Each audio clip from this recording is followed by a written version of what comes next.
election laws designed to increase transparency to election data and make it easier to cast your ballot are being considered by lawmakers. Good evening. I'm Amaya Kuznicki in for Ann.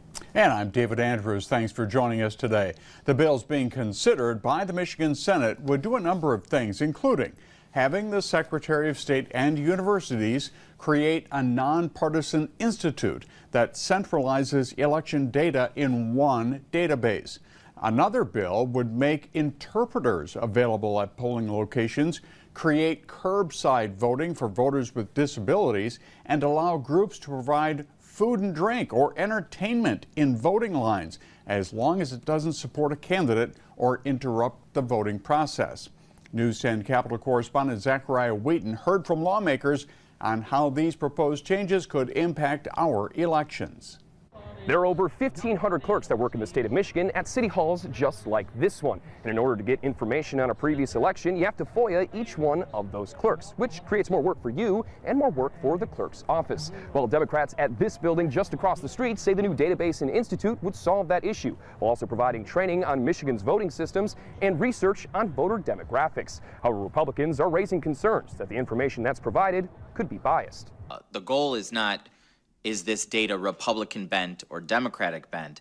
The goal is to take this data from these elected officials and house it within the institute for a non-biased, non-partisan source, a university, to be able to provide this information to those who request it.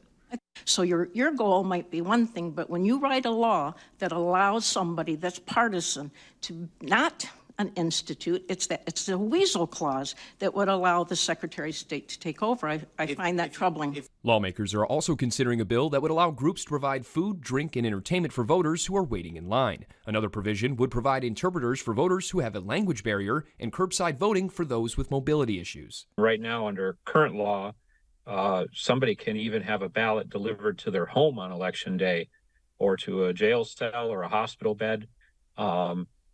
Why is this an improvement on the current emergency ballot provisions? There have been instances where voters have gone to cast a ballot only to find upon arrival that an elevator was out of service.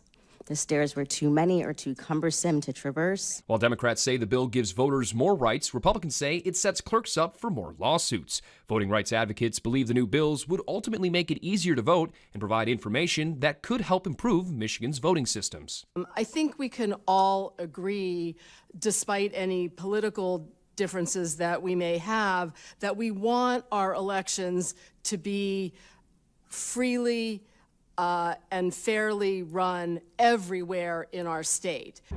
The laws are still being considered and changes could be made as lawmakers continue their work trying to improve transparency in access to Michigan elections. Reporting in Lansing, I'm Zachariah Wheaton, News 10.